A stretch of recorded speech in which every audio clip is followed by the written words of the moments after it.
माँ और पिताजी दोस्तों और रिश्तेदारों से किस बात की बधाई ले रहे थे? बताइए, माता और पिताजी दोस्तों और रिश्तेदारों से किस बात की बधाई ले रहे थे? माँ और पिताजी दोस्त व रिश्तेदारों से घर में जन्म लेने वाले नए मेहमान की बधाई ले रहे थे।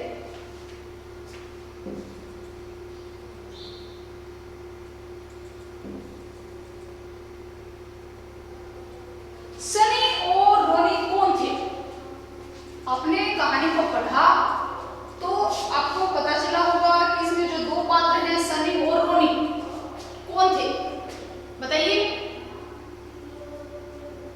सनी है इस कहानी का मुख्य पात्र, जो 8-10 साल का लड़का है, और रोनी उनके घर की अच्छी नस्ल वाली पालतू भूरे रंग की कुतिया का नाम रोनी है। देखिए, सनी कुमार और रोनी कहानी के दो पात्र हैं। सनी एक 8-10 साल का लड़का है और रोनी उनके प्यारी अच्छी नस्ल की पालतू कुतिया का नाम रोनी है।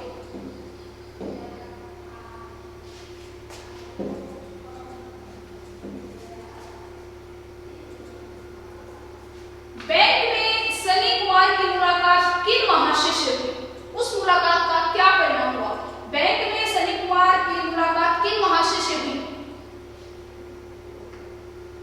बैंक में सनी कुमार की मुलाकात पिताजी के दोस्त से हुई और उस मुलाकात का परिणाम क्या हुआ? उसका परिणाम यह हुआ कि उनको गलतफहमी हो गई कि सनी के घर कोई नवजात शिशु ने जन्म लिया है। ये उनको गलतफहमी हुई और उन्होंने उससे मिलने के लिए अपने आप को उनके घर आने का न्योता भी दे डाला।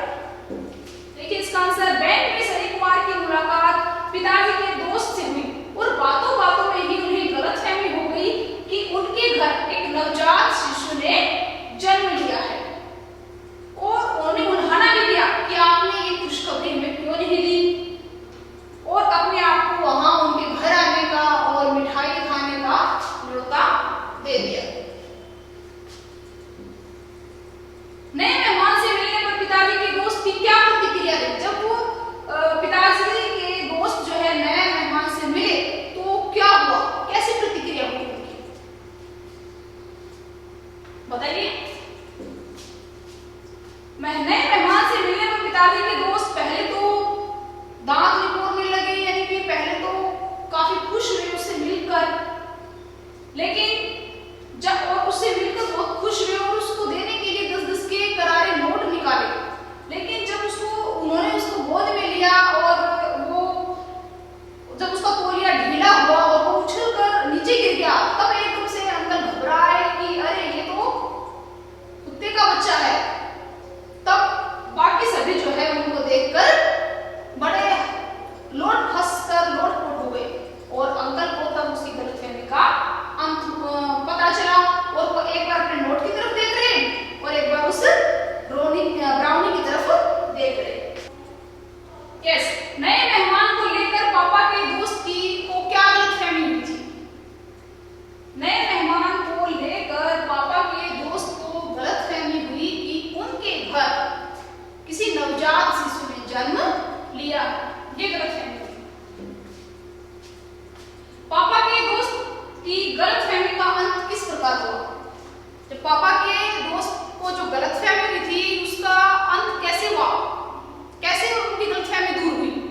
नेता से नेतृत्व। अब सर्वनाम शब्द है कुछ। अब सर्वनाम शब्द से हमें भाववाचक संज्ञा बनानी है। अहम, अहम है सर्वनाम शब्द और इससे भाववाचक संज्ञा क्या है? अहंकार। पराया से परायापन। सर्व से भाववाचक संज्ञा बनी सर्वस्व। अपना सर्वनाम से भाववाचक संज्ञा बनी अपनापन या अपनत्व भी बोल सकते हैं और अपनापन भी। निज से निजता। अब है विशेषण शब्द। विशेषण शब्दों से भाववाचक संज्ञा। खट्टा है विशेषण, इससे भाववाचक संज्ञा बनी खटास। भाववाचक संज्ञा की एक विशेष बात है कि इसको हम देख नहीं सकते, छू नहीं सकते। तो क्या होती है भाववाचक संज्ञा? इसको सिर्फ महसूस करेंगे, टेस्ट करके, छूकर, इसका पता नहीं चलता। लंबा, लंबा से विशेषण से भाववाचक संज्ञा है लंबाई। बुद्धिमान से बुद्धिमानी। हरा से हरियाली भाववाचक संज्ञा। आलसी से आलस्य। अब ये है क्रिया शब्द, कुछ क्रिया शब्द है उससे हमें भाववाचक संज्ञा बनानी है। थकना क्रिया है थकना, उससे भाववाचक संज्ञा है थकान। मुस्काना, मुस्काना से भाववाचक संज्ञा है मुस्कान। उछलना कूदना ये क्रिया है, इससे भाववाचक संज्ञा क्या है? उछल कूद। उतरना, उतरना से भाववाचक संज्ञा है उतराई। रोना, रोना से भाववाचक संज्ञा बन गई रुलाई। अब आगे है प्रश्न नंबर 2। गद्यांश क्या होता है? गद्यांश, गद्यांश होता है जब हम पाठ पढ़ते हैं उसमें कोई एक पैरा है, उस पैरे को हम गद्यांश बोलते हैं। एक होता है पद्यांश, ये कविता के होते हैं। पद्यांश होता है कविता का पद। पद्यांश में दिए गए शब्दों, कुछ शब्द ऐसे दिए गए हैं, कुछ संज्ञा शब्द, उनके सही भेद का नाम लिखना है कि ये व्यक्तिवाचक संज्ञा है, जातिवाचक संज्ञा है, भाववाचक संज्ञा है। तो ये हमें उसमें से छांटने हैं। अब आपको बता दूं कि संज्ञा किसे कहते हैं? किसी व्यक्ति, वस्तु, स्थान तथा भाव के नाम को संज्ञा कहते हैं। वही इसमें इस पाठ में हमने व्याकरण से संबंधित संज्ञा के बारे में पता चलता है। कोई भी व्यक्ति हो, कोई भी वस्तु हो, कोई भाव हो, वो क्या है? उनके नाम क्या है? संज्ञा। जैसे आज हमारे घर में बड़ी रौनक है, दोस्तों और रिश्तेदारों का तांता लगा है। जो कोई आता है छूटते ही कहता है भाई मुबारक हो, रोनी के बच्चा हुआ है। साथ ही यह वाक्य जोड़ना न भूलता। बड़ी खुशी की बात है, आप नाना नानी बन गए हैं। माँ और पिताजी हंस हंस कर ऐसे बधाई दे रहे थे मानो सचमुच ही वो नाना नानी बन गए हैं। तो अब इसमें जितने भी संज्ञा शब्द हैं उनको हमें लिखना है और उनका भेद बताना है। तो इसमें आज हमारे घर में बड़ी रौनक है, इसमें है घर। घर है एक संज्ञा शब्द, ये है जातिवाचक संज्ञा शब्द। घर से कोई पर्टिकुलर घर नहीं है, घर में सभी घर आ जाते हैं, तो घर है एक जातिवाचक संज्ञा। दोस्त, दोस्तों और रिश्तेदारों, इसमें क्या है? दोस्त और रिश्तेदार, ये भी क्या है? जातिवाचक संज्ञा। रोनी, जो कोई आता छूटते ही कहता भाई मुबारक हो, रोनी के बच्चा हुआ। अब रोनी और बच्चा ये दो है इसमें संज्ञा। रोनी क्या है? किसी का नाम है पर्टिकुलर, तो रोनी है व्यक्तिवाचक संज्ञा और बच्चा है जातिवाचक संज्ञा।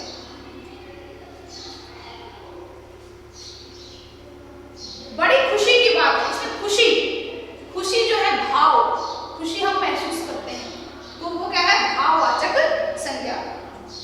उसके बाद है नाना नानी बन गए हैं, इसमें नाना और नानी दोनों हैं, ये दोनों ही क्या है? जातिवाचक संज्ञा।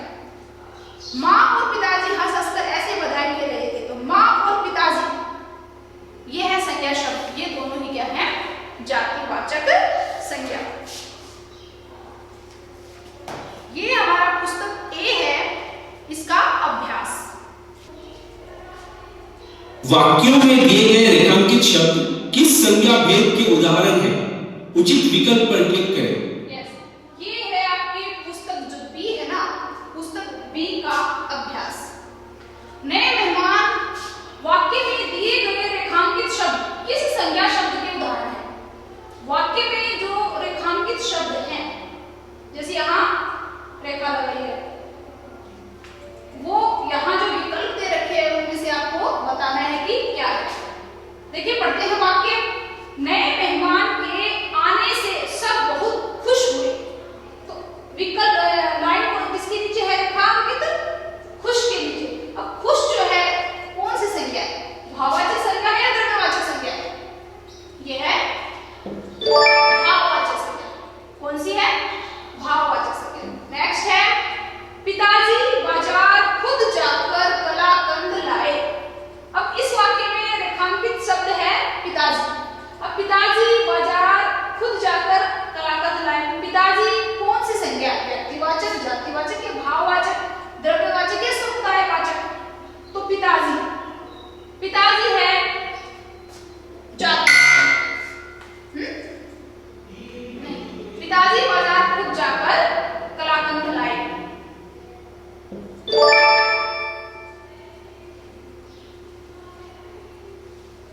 नेक्स्ट है सनी नए मेहमान के लिए दूध की बोतल लेने गया। अगला है प्रश्न हमारा, भाववाचक संज्ञा शब्दों से बने जातिवाचक संज्ञा शब्दों का मिलान करना है। भाववाचक संज्ञा शब्दों से बने जातिवाचक। अब इससे जातिवाचक शब्द बन गए हैं, उनको हमें मिलान करना है। जैसे मित्रता, मित्रता है भाववाचक संज्ञा, इससे बना जातिवाचक है मित्र। शिक्षा, शिक्षा है भाववाचक संज्ञा और इससे बना जातिवाचक है शब्द शिक्षा। मनुष्यता, मनुष्यता से बना जातिवाचक शब्द है मनुष्य। भाईचारा से बना जातिवाचक शब्द है भाई। बुढ़ापा से बना जातिवाचक शब्द है बूढ़ा। ठीक है।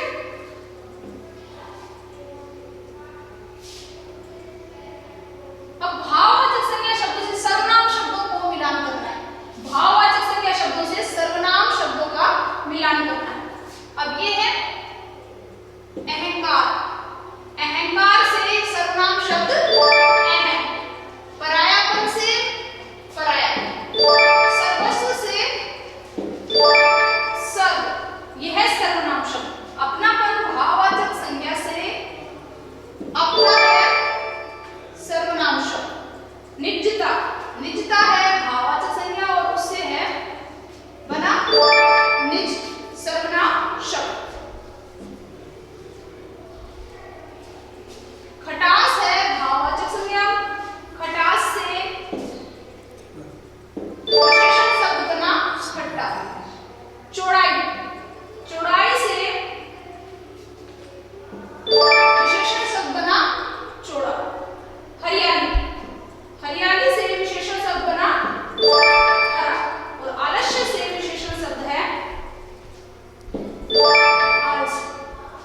चतुराई से चतुर।